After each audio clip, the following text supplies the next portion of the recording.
Okay, guys, this is take two. It is Thursday, August 18th, and I am here to read and discuss daily meditations for, like I said, August 18th. I'm a little self conscious in this spot here because there's like so many people walking by and looking at me like I'm crazy. But I'm going to continue because I do have to go to work and I don't really have time to play around. So, guys, we're going to start off with Just for Today by Narcotics Anonymous. If you have this book and you want to read along with me, please feel free to do so. If not, and you just want to hear me read to you, that's what I'm here for. Okay. The way to remain productive, responsible members of society is to put our recovery first. The meetings have been great. Each night we've attended, we've gathered with other addicts to share experience, strength, and hope. And each day we used what we learned in the meeting to continue in our recovery. Meanwhile, life goes on. Work, family, friends, school, sports, entertainment, community activities, civic obligations all call out for our time. The demands of everyday living. I hope you guys can't hear my car running. I don't even know why I have it on. You know what? This video is just such a distraction. I'm so sorry. And I don't know how to edit yet. I finally did download iMovie, so I'm going to start fooling around with editing. But until then, guys, please just bear with me because I'm all over the place. Okay, I'm sorry. I apologize. Okay. The demands of everyday living sometimes make us ask ourselves, how long do I have to go to these meetings? Let's think about this. Before coming to Narcotics Anonymous, could we stay clean on our own? What makes us think we can now? Then there's the disease itself to consider. The chronic self-centeredness, the obsessiveness, the compulsive behavior patterns that express themselves in so many areas of our lives. Can we live and enjoy life without effective treatment for our disease? No. Ordinary people may not have to worry about such things, but we're definitely not ordinary people. We're addicts. We can't pretend we don't have a fatal progressive illness because we do. Without our program, we may not survive to worry about the demands of work, school, family, or anything else. NA meetings give us the support and direction we need to recover from our addiction, allowing us to live the fullest lives possible. Just for today, I want to live and enjoy life. To do that, I will put my recovery first. Okay, guys, I have a few things to say about this reading. And just a quick disclaimer, what I say here is my opinion, my experience, and what works for me. If there's something that works, that's different, that works for you, great, I love it. Obviously, Narcotics Anonymous is a world-renowned organization that has helped millions of people get and stay clean and sober. And although I benefit from these daily readings to get my day started and keep me on track, I have voiced here before how I feel about the meetings themselves. And I think they could be great tools for some people. For me personally, they weren't an intricate part of my recovery.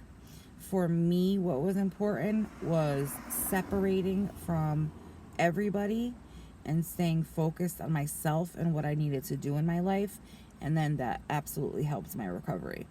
I wouldn't be against attending meetings, but also what I experienced early on in my recovery when I did attend meetings, sitting there discussing war stories, they call them, and you know, it triggered me. It made me want to go use. It's easier for me to stay clean when I separate all that out of my life. So, do I agree with where it says, like, okay, before coming to Narcotics Anonymous, could we stay clean on our own? So, what makes us think we can now? That sounds like Narcotics Anonymous is the end-all, be-all, and everybody needs to go to a meeting every single day to stay clean, and I don't agree with that. If that's what works for you, like, there's so many sayings, meeting makers make it. do the 90 and 90, get a sponsor. Those are all tools that if they work for you, amazing. That is not a necessity that I needed to do to stay clean and sober. So, you just got to find what works for you. However, I will say, the just for today, I will live and enjoy life. And to do that, I will put my recovery first. I do agree with that. You have to always put your recovery first. And I agree with the overall gist of the meeting where people say, like, you'll notice people when they first start to get clean, they go to meetings, they're doing it hardcore, they're there every single day, they do more than one in a day, and they're on top of it, and that's what's working for them. And then as time goes on and they start to gain momentum and stay clean, they start to be kind of annoyed with the fact that they have to go to the meetings. So I think maybe that's what this reading was targeting more of. And that line of thinking, I would agree here. You have to, once you start slacking off with forgetting where you came from, forgetting that we have this disease that we need to keep an eye on, yeah, you can spiral downhill quite fast. So where it says, like, without going to these meetings or without keeping your recovery first, you're not going to have friends, family, and other things to do, that I agree with 100%. So let me know what you guys think about that. Let me know what you got out of that. Let me know how you interpreted that. That's why I love these these readings, and I love to hear what other people got out of them. And yeah, we're going to jump over to 365 Days of Kindness. And we're going to go to August 18th. Count it up. Love is not rude. Love is not rude, is not selfish, and does not get upset with others. Love does not count up wrongs that have been done. 1 Corinthians chapter 13, verse 5. Sometimes the world seems like everything that love is not. People are rude and selfish, and we get upset an awful lot. How do we not get upset when we feel wronged? It sometimes seems an impossible task. A child typically behaves badly when they are hurt, tired, afraid, or hungry. And the same can probably be said for adults. Sometimes when we are feeling particularly hurt by somebody, it is helpful to ask what they might be going through right now. Perhaps the other person is afraid, hurt, tired, or simply hungry. That is no excuse. Let me finish. God loves us in spite of the way we behave, and while we shouldn't let others walk all over us, it's always better to step into their shoes for a moment and to ask God to give us their perspective. Forgiveness helps us get rid of the scores of wrongs that we might be tempted to add up. Today's act of kindness is to tell someone's manager how great they are. Okay, there's some things with this reading that I agree with and some things I don't.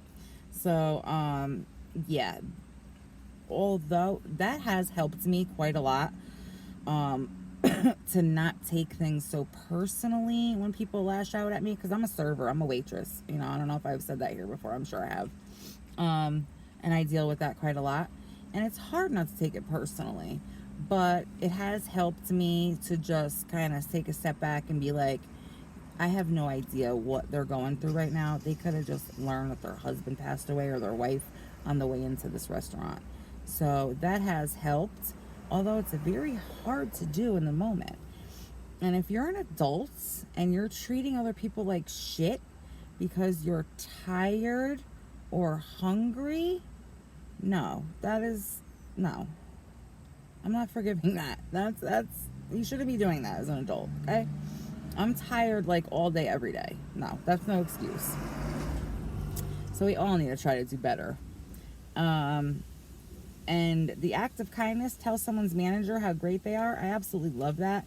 And I always do that because, you always hear of people complaining when they're mad about service going wrong or whatever. But you never hear a lot about people praising people for doing their job right. So I go out of my way all the time to do that. I will call back, speak to a supervisor, and I always praise when people do their job and do it well. because we have a lot of people these days that don't. So yeah, guys, that's August 18th. I am gonna go to work now. I hope you all have a great day, and I'll see you guys here again tomorrow. Bye.